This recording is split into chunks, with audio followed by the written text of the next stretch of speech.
Sunday night, January 23rd at 6 p.m.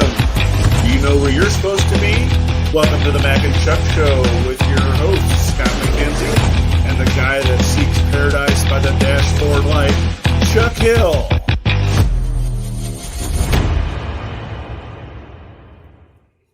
Nice. I've been saving that one all day. Yeah. I think you get your dates wrong there, though, man. 23rd? Isn't it the 25th? Maybe I got my dates wrong. Nope, you got your dates wrong. I am all jacked up today. Do you want to know how I know that? There's this little calendar thing down here in the bottom of my laptop that says 1/23/22. Well, I can tell you right now that the people who watched the church service this morning think we're 2 days ahead then. Oh, so you're time traveling now. Are you I totally marked it as January 25th. That's awesome. Even though you have this little device that calls people and allows you to look at the internet that has the date right on the front page, I'm sure. Yeah, we have time all over the place. Okay. Everywhere you turn. So how's it going? It's going all right. How you doing, man? I'm here. How's your week been? Kids finally go back to school tomorrow. Nice. That's always a good thing for Dad. No, for my sanity and their ears. For your sanity and their physical well-being. Yes, that too. Oh, awesome. Welcome to the Mac and Chuck Show, folks. I almost said welcome to the Mac and, something that rhymes with Chuck Show. Well then. Mixing Chuck and folks up together. Not a good combination. Good night, everybody. Oh, that'd be funny. So, yeah, welcome to the show, folks. We got some good things going on for you tonight. We think anyway. We certainly hope so. Hey, it's just about conversation. Yeah, I think so. Tonight's just going to be one of those shows. It is going to be one of those shows, but it'll be entertaining. Yeah, you know what, though? I hear that, most people give that feedback that, they kind of like the conversational shows more than they like, than the topical shows and things like that. I'll tell you what I really enjoy are the shows with Nick. Nick, yeah, I really enjoy. I enjoy when he's on. He always brings some very interesting insight, and he brings some of the things that he likes to talk about and he's knowledgeable in. Mm-hmm. Definitely like the last show that I missed, I really had to go back and try to see what I could find on the whole OJ stuff. Yeah, interesting. It just shows you how much control that the media really does have. Oh yeah, and an interesting kind of tidbit of information on that is he actually mentioned a guy during that show, and the guy reached out and actually liked the podcast. So he was like a published author, and I get why some people may be like, "Ooh, whoopity doo." For us, that's kind of cool. It's really one of those moments. One of the beg pardon. I just say it's one of those moments where you're like, it's cool that people of better credentials than two jackasses on a Sunday night. Hey, you speak for yourself, Mister. Likes the show. I prefer ass clown myself, but hey, ass clown. Okay, one jackass and one ass clown. I think. Okay, fair enough. We can go along with that. So before we get into the topic, that kind of the lead off, how once we lead off with something, we go many different avenues. I think there's some local stuff going on at the cinema for Valentine's Day that people may be interested in, and Tinseltown, and just some local stuff going on around there that I'm not sure if you've seen that you might be familiar with. I know Sissy Space, who is been a guest on the show a couple times, is having Holly having an anniversary special, I believe the 29th. Yeah, Holly's got some things going on, and I think that the cinema's got a couple of things going on. I know that today they showed the Willy Wonka. Was that today? That was today. Yeah, so they've always got some really neat, eclectic things going on there, and they're doing their best to promote arts and the cinematic arts here in town. And Mark does a fantastic job of running that place over there. What's that? Shout out to Mark. Yeah. Yeah, he does a really fantastic job of that, and I'm really glad to see that someone like him is in charge over there, because he works hard to make sure that he can bring some quality entertainment and some true family entertainment to Granite City. For those who are interested, and I know I promote this a lot, but sometimes it's and it's not. I'm not trying to turn our show into a church show or by any means. But Celebration Community Church, they've actually got a Valentine's Day coming up. It's like a Valentine's meal, and they've got a comedian lined up, and it's like $50 a couple. You get a really great meal. The youth is going to be serving, so if you're not doing anything, that Valentine's Day weekend, check that out. Might be something to do as well. Okay. And I know I did mention Tinseltown. They're having some kind Mhm. of Valentine's Day thing, but they said it is a limited space. So if you're interested in that, really go, I think, to the city's website, or you can find Right. it on Facebook, I think, and really get the information from that. Yeah, check it out. I mean, there's a lot of good things going on here in town. So, So, um, with that being said, kind of the thoughts I had that I kind of wanted to share, talk to you about tonight, which was, where has the civility gone in society? Do we blame the internet and these keyboard warriors now for a lot of people not really keeping their opinions to themselves as they once did, or even if they didn't, there was a certain amount of give and take, not the shouting down of others and I'm right, you're wrong kind of stuff. right. So that kind of ties into my random thought for the week. Okay. Yeah, I was just kind of thinking earlier, it's like, why do people always have to worry about, what other people are doing when it has very little to no impact on them, their lives, their circle around them, or, their family? And I think that, you know, the whole keyboard warrior aspect, what you're talking about, kind of ties into that a little bit. Mhm. Because, people behind a keyboard really tend to be 10 foot tall and bulletproof. Mhm. And, I mentioned to someone the other day that, while I believe in being civil to one another, there there really was a time at one point where if you kind of, mouthed off to someone or whatever and just kind of like really got in their business heavily. I mean, it was one thing that you could say, like, like give your opinion, but then when you're really browbeating someone about it, and hey, Nikki, glad to have you on the show. Thanks for kicking in.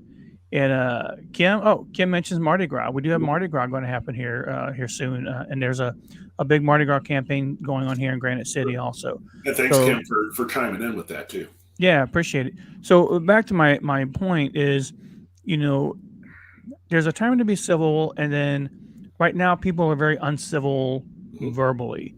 But there was a time when if you mouthed off to someone, you got popped in the mouth, and it kind of gave you a second thought about whether or not you were going to be ignorant with them again or whatever. And What? so that's kind of my random thought, for the week is like, and I'm not condoning running around punching people in the face, of course, that's not what I'm saying. But I think that with what you're talking about here, there's no consequence anymore, and so why should we be civil to each other if there's no consequence to it and we can just do whatever we want?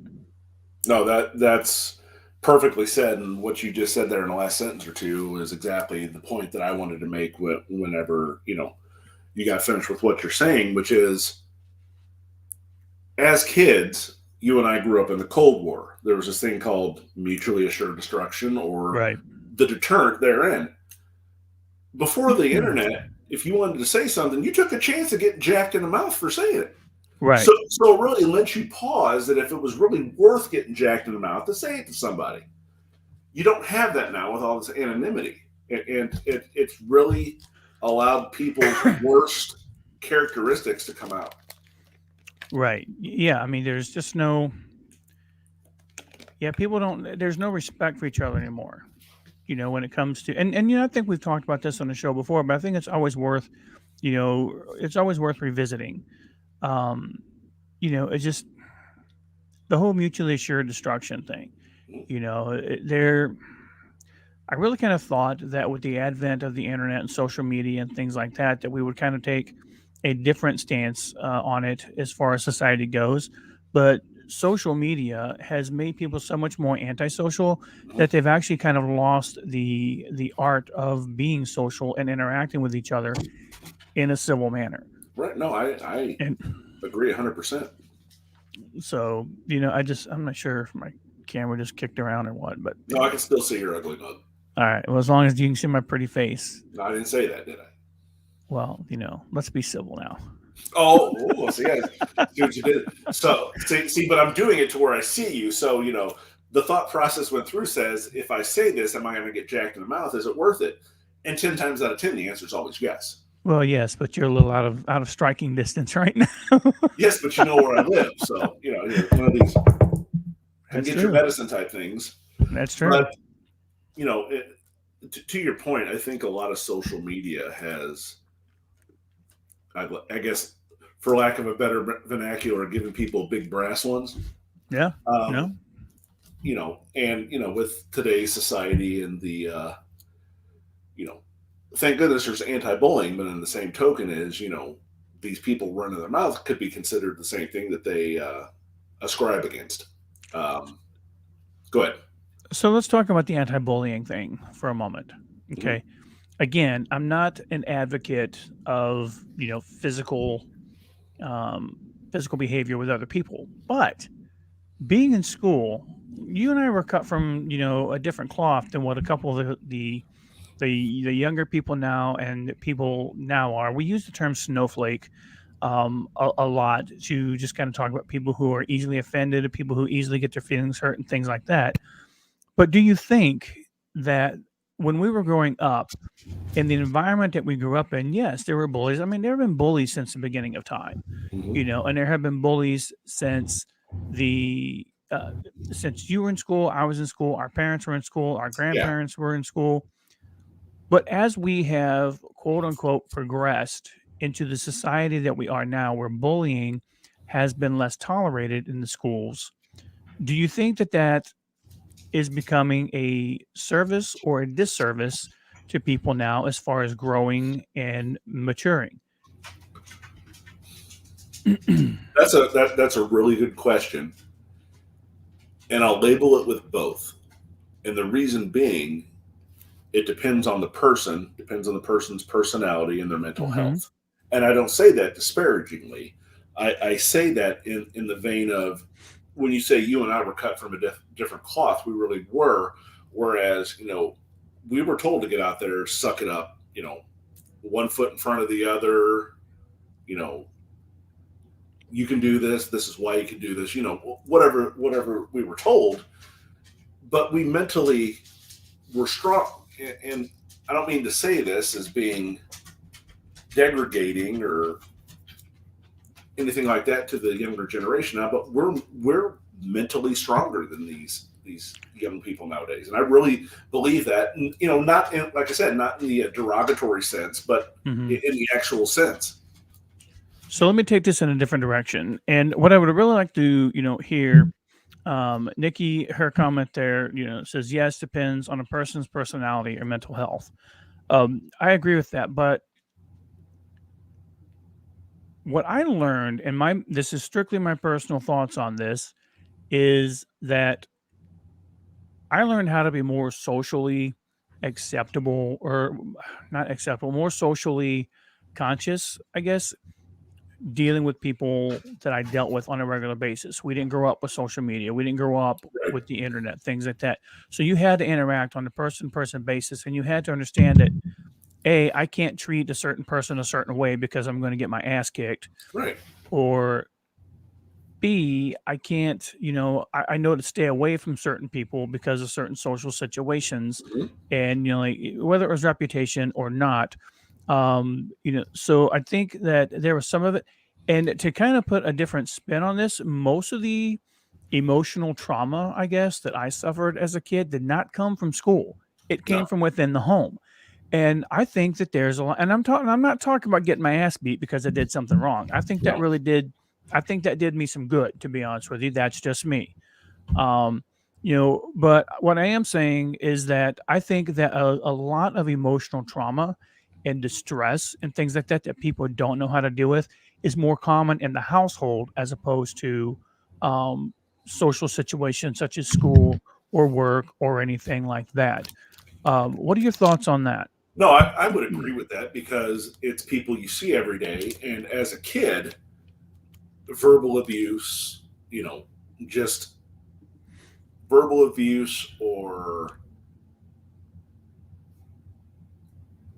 not really interacting with your kids as much could be viewed in the same sense.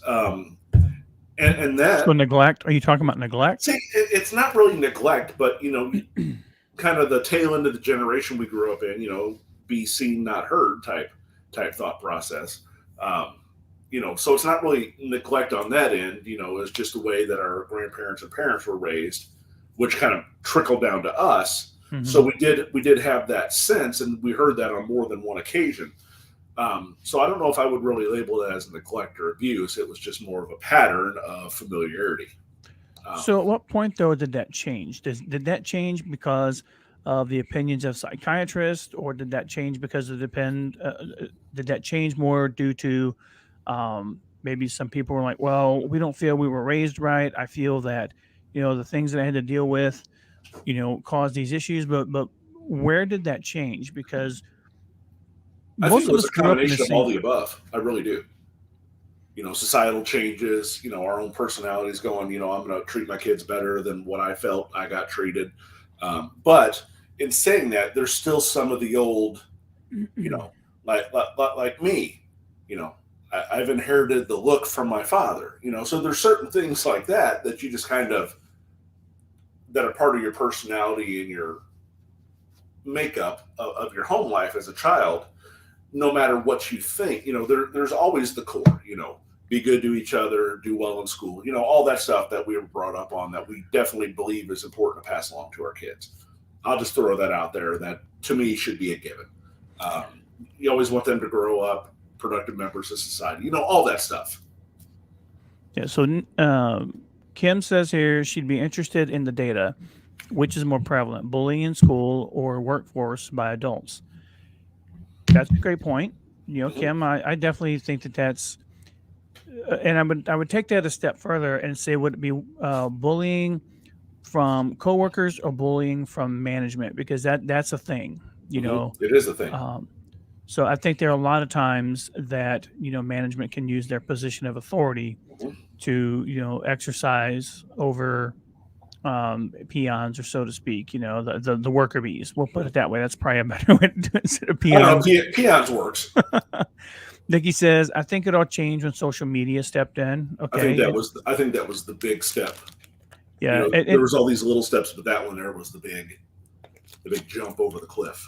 Right. And here's the thing, it's a slow burn. It's not something that happens right overnight. It's not No. something that happens, it's something that we perceive to happen overnight because we haven't been, guarding ourselves, and we haven't been looking at the change that's going on. We tend to dismiss, the small stuff. I always kind of put it in the line of a line, or the speaking of a line. You draw a line, you say, okay, we can't go past here. It's just like TV or anything else. You draw a line, you can't go past here. You can't talk about this, you can't do this, you shouldn't do this, or anything like that. And so you draw that line. Well, someone pushes it a little bit, they step over that line just a little bit, Mhm. not a whole lot, and we're like, well, we're progressing as a society, so maybe this is okay now. Mhm. So now we get to a point where what wasn't okay is now just a little bit's okay. Just a little bit of not okay is okay. And then we push a little bit more, because every time that line gets drawn, someone always takes a step slightly over the line. And when you step an inch, over that line 12 times, you're a foot beyond the line at this point. Mhm. And I think that there's a lot of it that we've said is, well, we're progressing as a society, so this is okay. Mhm. And now we get to a point where we're saying some things are not okay anymore.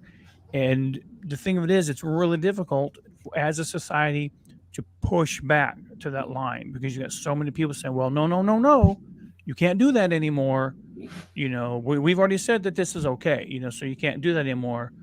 But it's getting back to where we can, and a lot of people see that as regression. And stepping back and taking a look at where you are, where you've been, what comes next is not necessarily regression. It can actually be a form, in my opinion, of progress, because you can step. You have to stop. And folks, I'm sorry, I'm having a very hard time articulating my words this Oh, evening. here, let me step in real quick if I can. Maybe you can take a drink and Yeah. saturate your throat there. Um, but what I would add on to that is you say it's a progression. It really is, because we look back and say, you know what, that really didn't work. It's still a form of progression. It's not a regression, but it really depends on the person's vocabulary and what their belief system is. And when I say that is, if they've been brought up over the last 20 years that things have been stepping over those lines, and they're like, oh, no, no, no, no, this is the way I was raised now. This is acceptable. And then you and I are step back and be like, no, it's not working. And here's why it's not working. Mm-hmm. We would be shot down and be called all these names because it doesn't fit in our belief system. You know what I'm saying? Yeah. Yeah. And that, that, I guess that kind of goes back in to the thought that I was, sharing earlier, is that, why, on some levels, why does it matter? Like if someone else is doing something you don't care about or you don't approve of or something like that, really, if it's not affecting you or anything, why does it matter? And some people will say, well, it affects my kids. It affects the way your kids treat my kids, and I don't know that I really agree with that, because we have to learn as a society to honestly kind of toughen up a little bit. I'm not saying be callous. That's not what I'm saying. I'm saying we have to learn to understand as a society and as individuals that I can think and feel in the way that I want to, but that doesn't necessarily have to think and feel, or that doesn't necessarily have to force, my thoughts and opinions and emotions on you. Mm-hmm. When it comes down to it, I had to teach my kids to kind of like, understand there's nothing you can do about what someone else says or does, unless it's physical. If it's something physical they're doing to you, then that's a blatant violation of your personal space and your personal rights. But regardless of how you think and feel, you have to learn to accept the fact that, if someone says something that hurts your feelings, not to lash out in anger, not to, lash out and say, you're a terrible, terrible person, whatever, but to stop and think, why does that really affect me in the way that it does? And what can I do as a person to not let it affect me? If it's something that someone has said, okay, you feel that way. You think that about me. Okay. If I think about it and I can change it, awesome. If I want to, but if I don't want to, and it doesn't really affect you, stop worrying about it. Like go on with your life. It's the same thing with social media. We have to, there's this magical scroll button, you have to keep on going. And there's also the unfollow button. If you don't like what someone else is saying, doing, or you don't like their thoughts and opinions, and you're not learning anything from their thoughts and opinions, and they're not adding anything to your life, it's easy to get rid of them. So easy to get rid of them on social media, So I'm really curious to know what your thoughts, those of you who are watching right now, what your thoughts are on this particular opinion or discussion. Kim, I appreciate your input. Nikki, appreciate your input. Shelby, I'm glad you're here on the show tonight. So, but yeah, go ahead. Ooh, Mr. Carter. Yes. I want to go back to what you said about teaching your kids that, ask them why did someone hurt your feelings? What did they say? I want to take that a step further. And here's what I've always told my kids. And I think it really breaks it down to the bare basics of feelings. If someone makes you upset, you have given them control over your emotions.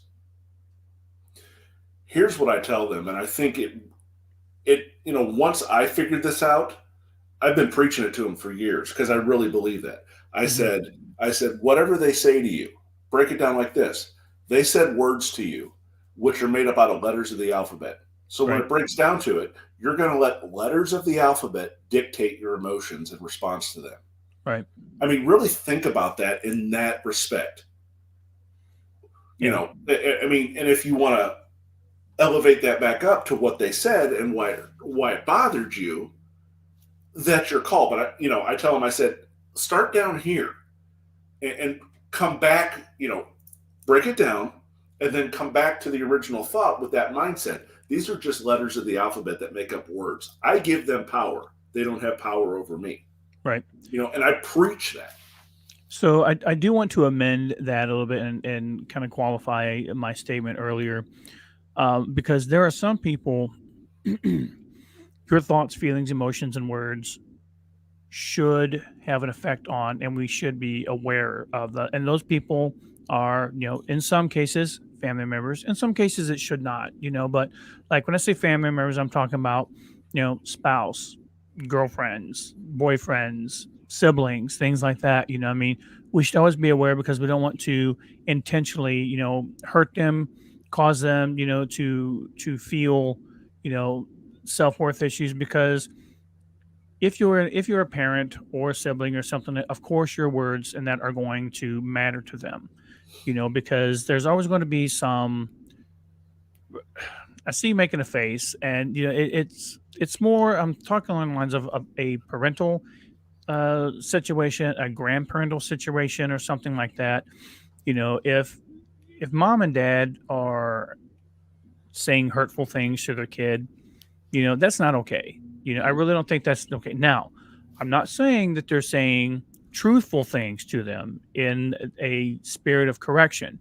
What I'm saying is if you're calling your kid a stupid moron because they forgot to take the trash out or something like that, those are things that, those are unnecessary things.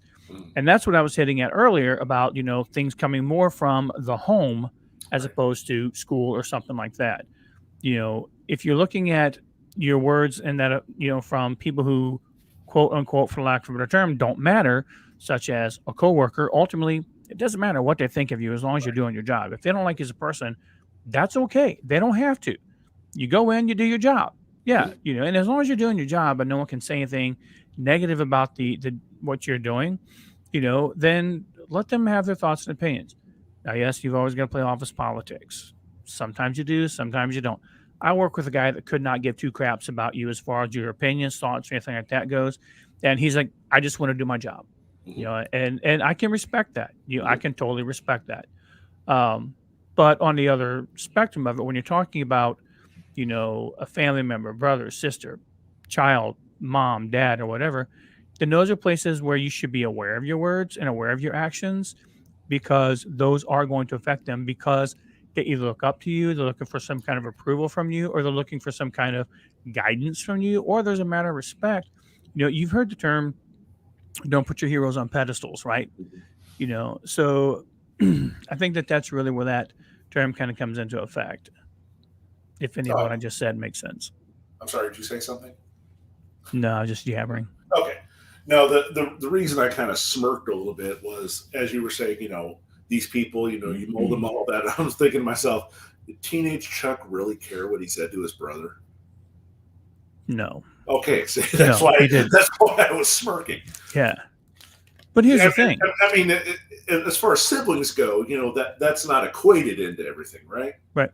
Well, I guess I'm looking at that through a grown-up Chuck lens. And to be honest with you, my brother and I, I love my brother. We definitely share differences of opinions on a lot of things. And there are sometimes that, I am just very curt with them and very blunt and straightforward. It's because I don't know any other way to communicate with him. Right. It doesn't mean that I love him any less. I never say anything I say to him out of, malice or indifference or anything like that. I mean, it's all meant in the spirit of love. When you're looking at teenage Chuck, here's the thing, and I'm not really like, bashing on my dad or my stepmom or my mom or anything like that, but I mean, teenage Chuck was pretty much left unsupervised and got to do whatever the hell he wanted to do and say whatever he wanted to say because there was no correction from my dad and things like that, and I think that that's important in a family to, a parent or an aunt or an uncle or, a grandparent should call us out on things like that when we're being unloving towards our siblings, because at some point in time, our siblings are going to be all that we have, and on a more probable more probable situation where our siblings are going to be all that we have. And, it's not okay to be out there, being unloving to your siblings or anything like that. Because no one wants to be old and alone. I mean, it happens, but no one really wants that. You may have grown accustomed to it, but you may not really want it. No, I agree with that.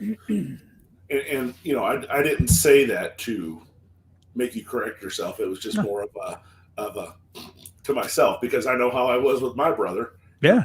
You know how you and I were with my brother. You know, but you're right when you say that you have to develop those relationships and you have to have that. You have to have that because, like you said, whenever it's all said and done, that is who you have. That is your family. You know, outside of your children, you know, that is the people that you've been around your entire life. Right. Right. And, you know, I think this kind of goes along. Pardon me. I'm still getting over the stupid cold. And the cough won't go away. You got the Rhone. I do not have the Rhone.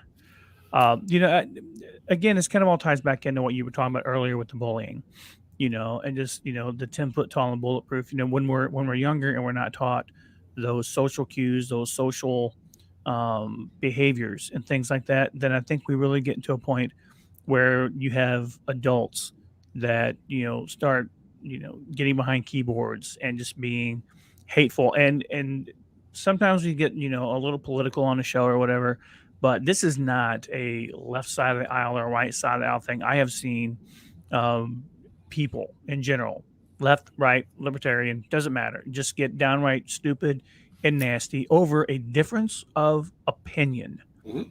And that's really all it is. It's a difference of opinion. And, you know, then you have the other people who want to run other people's lives. You know, it's just like, you know, it's funny because sometimes even in the Christian world, you know, you hear a lot of people say, you know, well, they think they're better than I am, you know, well, they're judging me and things like that. And there are a lot of Christians who think, well, I should be judging you because I know right and you don't know right and you're doing wrong and things like that. And I'm here to tell you right now, even as a Christian, you don't judge non-Christians. That's not your position. It's not your place, you know. And you know, even when it comes to, you know, fellow Christians, you know, when you do judge them or whatever, you know, I mean, those are still conversations you've got to have with them, and it all has to be done in love, you know. And we don't have people that are doing that now. We have people doing it in hate because we have this incredible desire to be right, you know, and that's it. You know, we have a desire to be right. And I found the quickest way to end an argument with an idiot is say, "You're right." Well, 3 + 2 is 6. You're right. You're right. You know, I mean, and you know, yeah, I mean, it's a quick way to diffuse a situation. And again, it just comes down to a point of, do their thoughts, words, and opinions really matter to you? Do they affect your life? No, they don't. Let them go about the world, you know? Well, one of the things that made me think of how people express their opinions now in the world of the internet, as opposed to the world of real life that you and The I are more accustomed interwebs. to, is one of the pictures I saw yesterday of a mutual friend of ours took of a restaurant, I saw it. I know what you're and talking about. Yeah. and I'm just like, how would certain people that I know react to that if that was on the other side of the coin? Hmm. They'd be, you know. But me, I just looked at it as like, to me, that's just stupidly worded, and I'd walk on. Right. And that was my exact thought. Not so much that it was stupidly worded. I felt Kind that of it was ignorant. well, I felt it was very uneducatedly worded. And I also felt like my first thought would be, I was looking at it and I'm like, I would go eat somewhere else. Right. If that's the mentality that this particular restaurant is going to take and they're going to speak to potential customers like that, I would go somewhere else. But As is my right. let me say this, being the person that I am, that is their right as a place of business to do that. Absolutely. And it is Absolutely. my right as a consumer to take my business elsewhere. Absolutely. It is no one else's right to tell me how to run it. It's not Right. my right to tell the business owner how to run it. Right. They Now put up the regulations, and I'm just, okay. we're getting to free market capitalism. You know, and I said that in a conversation I had years ago with the whole Colorado bakery thing. Right. Go find another bakery. Yeah.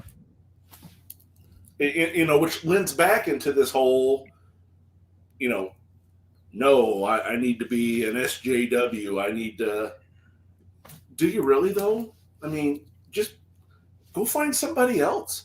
Help me out here, SJW. social justice warriors. Oh, gotcha. Okay.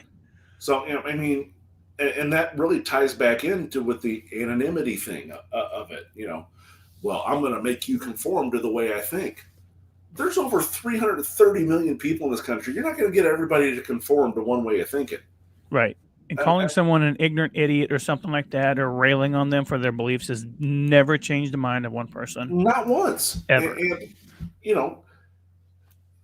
And that's why I wanted to bring that picture I saw yesterday. I've been like, okay. I have my own personal opinions about it, but Right. at the end of the day, if I walked up to a place of business and I saw that, I'd just be like, okay, and I'd go about my business. Right. I'd have my own internal thoughts, but again, do my internal thoughts make any difference in this? No. So Right. I would have no reason to bust in there and shout them down and try to make. What does that solve? As a society, it doesn't solve anything. It only enhances the problem. Right. It creates more diversity, not diversity, divisiveness. I'm sorry. Right. It creates more divisiveness, and it makes you look like an idiot. Well, not only that, I mean, again, the theme that we're getting to tonight is, if you have to go somewhere else, does it really bother you? I mean, Not me. I'm just kind it of like, doesn't bother me either. I mean, but some people say, well, they have this certain kind of food I like. Pick it up. If that doesn't bother you to go inside, do it curbside. Every restaurant is going to do that now to get the most bang for the buck and the most business they can. Right. And if you don't agree with someone's politics at a restaurant, don't go. Don't give them go. money. Right. I mean, but if it's something you really enjoy, and you can look past that, find another way to get it. I mean, Right. There's all these food delivery services now. There's curbside almost every place that you can get. You don't have to become a spectacle of yourself and draw attention to yourself just to get food because you disagree with the business's rules. Right. And I'll not the rules. I'll just say the business's regulations. Let me put it that way. Give that business the business. Well, I mean, and if you want to, which again, in the grand scheme of things, it really doesn't do anything. If you want to go get on the interwebs and spout off your opinion, again, you have the right to. But and I think a lot of what we've talked about tonight so far really comes with that behind the keyboard sense, to where you brought up earlier how people just kind of take that extra step, and they keep feeling empowered, and people are responding to them. I think that's the key thing. They're getting the response they want, and it's feeding their own ego. So that's how it continues. That's how it rolls downhill. Right. So let's talk about this for a minute then. If we're going to talk about how not to respond to people, and we're going to talk a little bit about how, not to be, man, I can't find my words tonight. If we're going to talk a little bit about how not to deal with people, how do we start dealing with people? Like, do you find that people will, and folks online, let us know your thoughts on this as well. Do we start talking a little bit about, do we just start showing everyone mutual respect? Can you actually respect someone who you strongly disagree with? Do we fight back with, like when it comes to businesses, do we start fighting back with our dollars? I mean, do you think that there's ever a time for a physical response to certain things? And I'm asking this in particular to the January 6th situation. And I don't want to get into whether or not, the President Donald Trump at the time, I don't want to get into whether he was responsible for it or not. That's not what I want to talk about. But what happened that day was there was a physical reaction, to, how people felt and what the country was going through. Like, if you were to look at it a certain way, what do you feel the proper response was, and what has worked best for you? Are you talking overall situation? Yeah, just overall. See, situations I've been in, if once you can feel the emotion of the conversation ratcheting up, if if that happens, I'll withdraw. Because Okay. once you start shouting and raising your voice, the listening goes off. So you're not getting anywhere expressing your points to someone, expressing your opinions to someone. Or if someone says, I tell someone, which this has happened on 2 different occasions, well, that's just Mhm. my opinion. Well, your opinion's wrong. So do you find when someone says, well, your opinion is wrong, how do you respond to that? I didn't. I just said, all right. Because to me, if you want to have a conversation, you're not validating their opinion, you're not validating their point. You can disagree with their opinion, but she's like, I appreciate you sharing your opinion with me. It's not one I share, but it's definitely your right to have that opinion. Right. In this situation, I said, well, that's just my opinion. Well, your opinion's wrong. Well, I have my right to my own opinion. No, you don't. And that's when you're just like, okay, I'll just kind of cease this conversation because it's not going to get anywhere. And then you can start feeling the emotions on both sides getting ratcheted up. And like I said, that doesn't solve anything. So that's kind of where you get to the point where 3 + 5 = 6. Okay. Yeah. All right. Take care. We'll see you again. So you get to a point where you feel that regardless of what I say, it's not going to change their mind, and regardless of what they say, it's not going to change my mind. 100% of the time, you may. Let me walk that back. 99.5% of the time, you're not going to change someone's mind. In conversations, Like at all? Do you think you're just not ever going to change their mind? no, and that's why I leave it open to a probability. Okay. Because if someone says, I read this here, here, here, and here, and here, okay, well, I'll tell you what, let me research that. I'm always open to other viewpoints. But it's one of those, again, getting back to the internet part of the conversation, it's like, well, you show me where you found that. Meanwhile, Chuck's throwing up. But, it's people like, well, you show me where you found that. No, I'm not going to show you where I found that. I'm spouting off. You can find it just as easily as I can. It's not my responsibility to show you where I found it. Okay, so I want to address that right there, Mm-hmm. and I want to make sure that I'm not like misunderstanding you, because for me, if I have an opinion about something, it's typically based on something I've read multiple places, Mm-hmm. or some kind of critical thinking process that I've gone through based on some facts that I found, or it's based on education. I'm going to put it that way. It's based on educating myself on the opinion.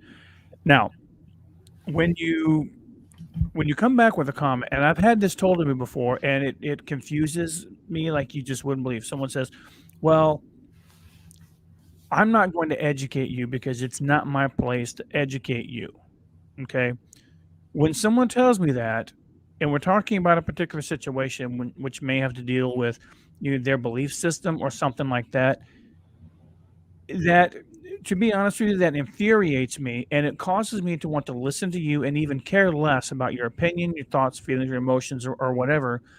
Because while I understand that sometimes it can get exhausting to have to, give an apologetic viewpoint,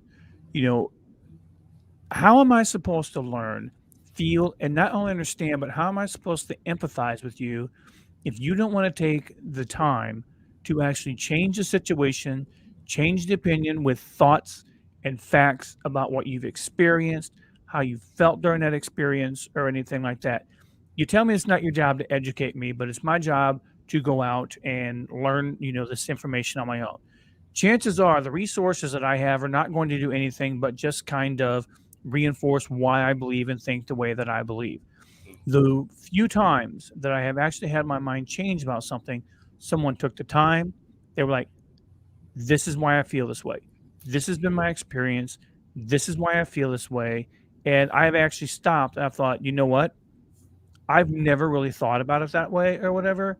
And thank you for, sharing your experience with me, because now I have a different viewpoint. I have a different way that I can approach this, as opposed to how I was brought up, or opposed to what I've read online, or because let's be honest, not many people are picking up encyclopedias these days, and not many people are picking up, books to read, things like that. They're getting a lot of information off the internet.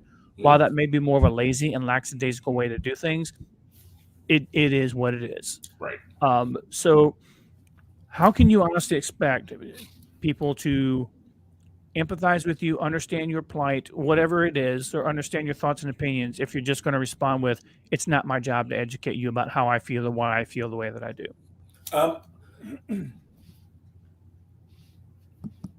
That to me is more of an ignorant statement that you just don't want to take the time because you don't feel strongly about your opinions or your facts, as it were. To me, that seems like more of a cop out to get away from explaining it.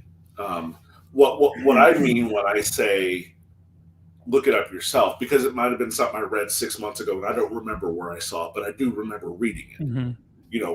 Well, cite your sources. I don't remember my source. Well, then you're wrong. No, I just don't remember where I saw it. I saw it somewhere, but I just don't recall off the top of my head. And that's why I say just do a general search on these 3 phrases and you can find it. So those of you that are watching right now, I'd be interested to know, kind of what your response is if someone were to tell you to educate yourself, or if someone were to say, well, to Mac's point, I don't know where I remembered it. How would you respond to that? Someone says, well, give me, your sources and things like that. If they were to say, I don't know I don't remember where I saw it at. Type those down in the comments if you would, or even just click on the link. I'll post it here again if you want to join the show. We're always happy to have you guys on the show as well. And if you guys don't mind, always also let us know. We're not getting a whole lot of responses this evening, and typically we have quite a few people responding. If we're coming through okay and you can hear us, let us know. I mean, it may sound a little self-serving, but I do just want to make sure that you guys can hear us and that we're coming through. Quit internet bullying people, Hill. But Mac, to your point, my response to that is typically, I don't remember where I saw it, but let me see if I can find it, and then I'll send it to somebody else.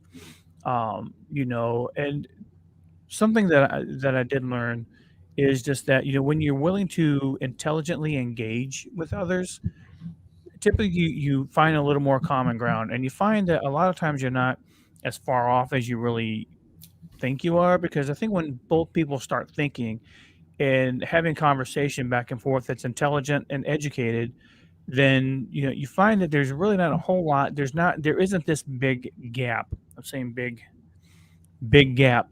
In story in it again. In where people are at with their thoughts and opinions.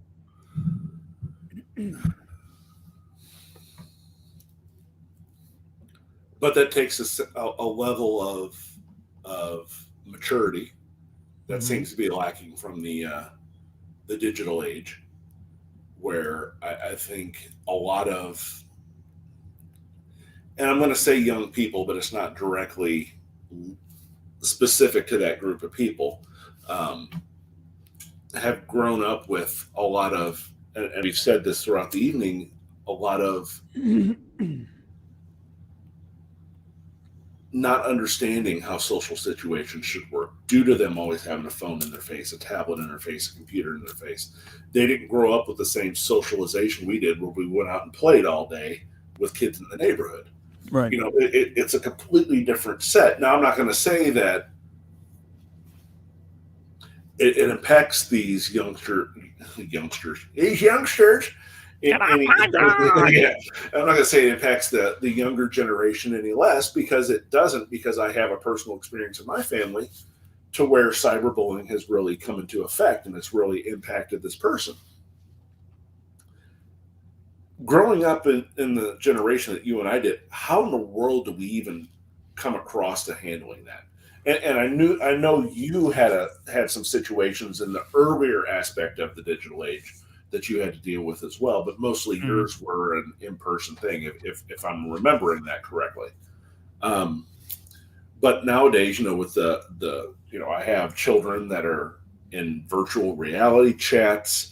I can't at what point do we really step back and not cut the cord, but let them have their sense of individuality, but yet protect them? And that in the digital age, that I'm finding that to be very, very difficult. So how do you feel about it? how do you feel about privacy for our children? Like, as so your kids are much younger than mine are. I had this standpoint that when my kids were kids and they were like, under the my roof, their mom's roof, or whatever, there was no modicum of privacy. You're a kid, and and I say that you're a kid because it's my job to protect you. It's my Mhm. job to make sure that you don't have garbage going into your head and that you're not dealing with things that you shouldn't be dealing with. I was never a big believer in my children, and I'm using that term, children, you know, having privacy. Now, as they got older, there were certain levels of privacy that you could have, like they want to be in their room alone or something like that. But for me, it was, I want access to your Facebook 24/7. If I say give me your phone, I fully expect you to hand me over your phone. Now there were challenges with that, but I say that as a 48-year-old man who, when I was 15, 16 years old, had zero supervision. Mhm. I mean, you're fully aware of that situation. I was growing up, and And it's like, I was the complete opposite. right. But my thing is, when I've, had therapy sessions and things like that. Mhm. And, when I look back at that now, when you're 16, 17 years old, 15 years old, you're like, man, this is the coolest thing ever. I get to do whatever I want, when I want, and no one gives a crap. Right. And it's funny that you say that way, and I'm sitting here laughing because I was on the other end going, "Oh, Yeah. I mean, as far as you probably thought I had it great. I but mean you." that, you know, 16-year-old me was like, "I want." I want what Chuck's got. Right. And it's funny because And you looking back at know, that now, and I don't mean to interrupt you, but looking back at that now, do you say, "I want what he had"? yes, Yeah. absolutely. Absolutely. Yeah, and it's not that I'm not a well-rounded adult. I think that I am. I still have, some things that I have to work through and things Mhm. like that. And there are things that, that time in my life still affects my, personal relationships now. But the bottom line is, we're given parents for a reason, and some Mhm. parents fail miserably, and some parents kind of take it overboard. No one gives you a manual. Mhm. When the baby pops out, it's like, okay, you're here What for a the day, 48 what the hours, hell go home, good luck. what the You hell do I know, do? dude, I was amazed that my ex-wife and I were able to keep my daughter alive for a year.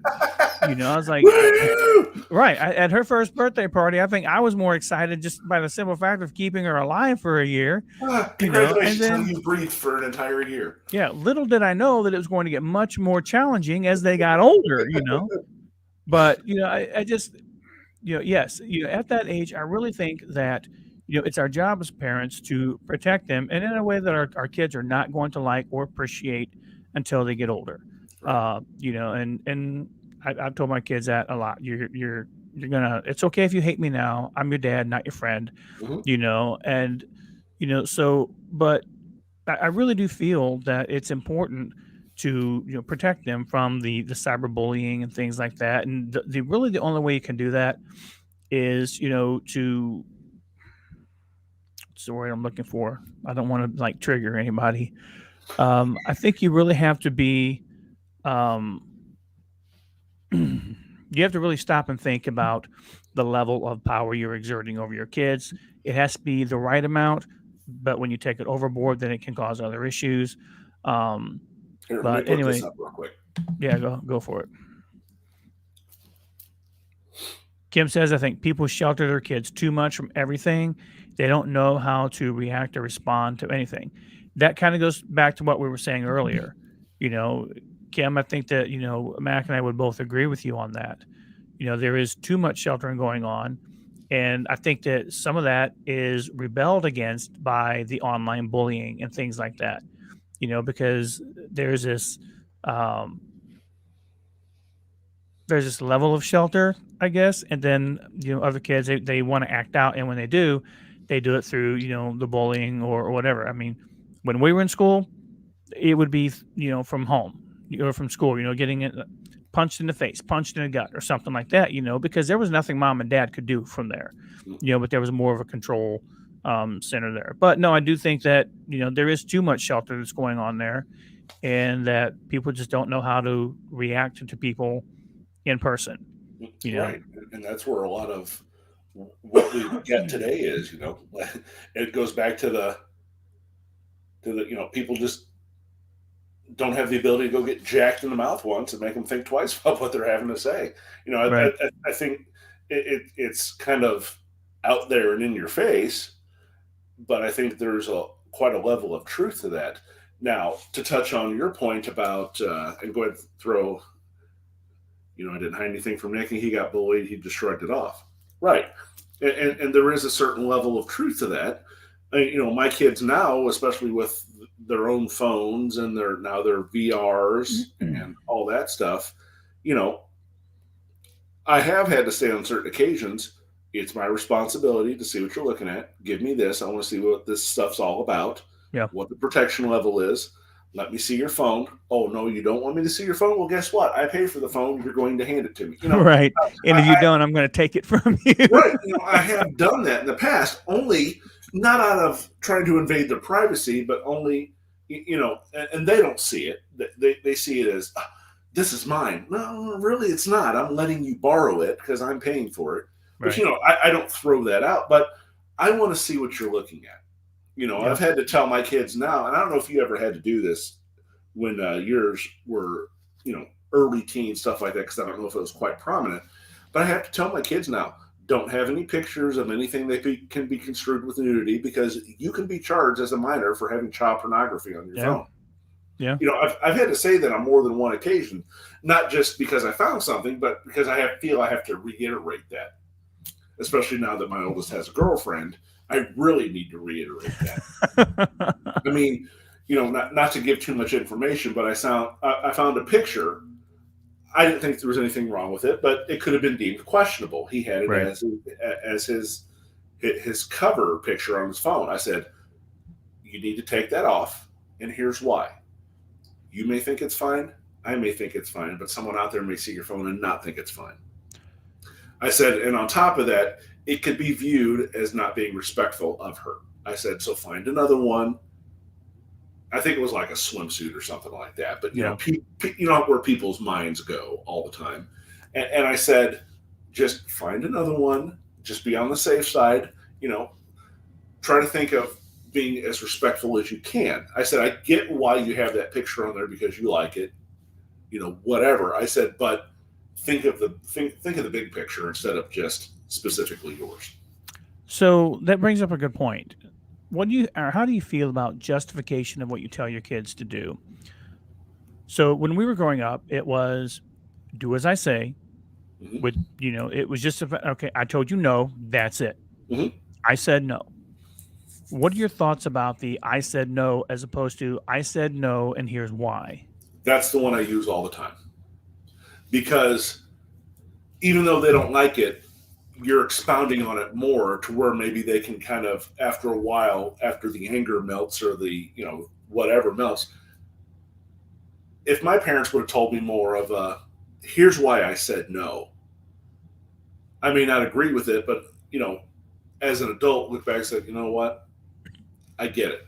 Or even later, a year or two down the road, what have you, is like, okay, I don't agree with it, but I can see where they're coming from. So I've always been a big proponent of, I don't agree with that. Here's why I don't want you to do that, and here's why. Yeah. And then I'll outline, positives, negatives, what have you. Yeah, and I've always been a big believer of, if I told my kids no, I would tell them why. Mm-hmm. This is why I'm telling you no. And I got some pushback from that,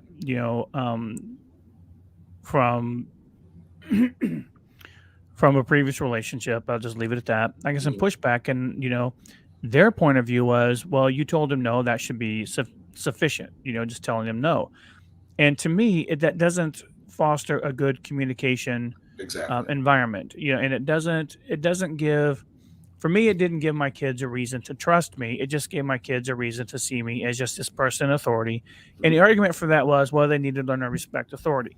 And while I agree with that, there comes a time when you're an adult that, it's okay and you should question Mhm. authority from time to time, because I think we see in a lot of the political climate today, we just get told certain things, and some people follow like sheep and they don't question, and it's really Right. detrimental, to it's detrimental to society, because we don't become autonomous people at that point. We become robots that just do as Mhm. we're programmed to do. Exactly. And I really think it's important to also communicate to someone even in a romantic relationship or a friend relationship or just relationships in general, that, you know, I don't want you doing this, and here's why I don't want Mhm. you doing it, because if I say, I don't want you doing that, it becomes a matter of, well, so and so is being a diva and so and so is, doing this. Where as opposed to you say, I don't like it when you do that. I don't want you doing this, and here's why. Mhm. Really kind of opens it up to for a line of communication to understand each other. But not only that, it gives us some insight again when we, talk about the civility that we were talking about earlier. It gives us an opportunity to learn about the other person, to grow ourselves, and just learn not to just pounce on an idea just because we don't agree with it. We need the opportunity to actually understand what's going on, and then we can tell someone to screw off it. If we don't care Kick or rock. whatever. Yeah, kick rocks, and as my daughter would say. But But no, I agree with that. And to close it up real quick, what I will say is telling them here's why. You always tell your kids to respect people, or their, as we were your elders in that respect. But telling them why offers an opening of dialogue and earns that respect that needs to be earned, not just given. And that's, I think that's a good life lesson to teach them early. That way, here's the conversation we need to have. We may not agree, but I can respect where you're coming from. And I think, right. to sum it up, that's a lot of what's missing in today's society. I agree. I think, yeah, I think you really hit the nail on the head right there. Just, respect. That's what it boils down to. Treat people like people. If their opinion matters, evaluate what they're saying, Mhm. evaluate, does it matter? And if it does, you know, ask yourself, what am I going to do with this information? And if I'm not going to do anything with it, that's okay. Mhm. And if I'm going to evaluate and change my behavior, that's okay too. That's Mhm. perfectly acceptable. So awesome. Cool. Good show tonight. Good conversation. I think so. I at least enjoyed talking to you tonight. I Them's enjoy quality talking to you every words. night. I'm just saying that, even if other people didn't enjoy it, I enjoyed the conversation, and Yeah, it's yeah, just for us anyway, right? it is just for us. No, I'm kidding, folks. Thanks for showing up tonight and being part of the stream. We definitely appreciate it. If you have any If you thoughts or comments, if you miss the opening, you have to see the opening, and let us know what you think about the banter and the opening back and forth. I dug it. hey, Nikki, you're welcome, and thanks for hanging out tonight. We appreciate it. Gentlemen, And gentlemen, I take offense to that. yeah, well, And deal don't with call it. me a woman either. I'll take it. Surely you're kidding. I'm not kidding, and don't call me Shirley. And on All that right, note, folks, have a great night. We enjoyed your time with us tonight and look forward to seeing you guys next week as well. With next that week, being said, have a good weekend take it or week. easy.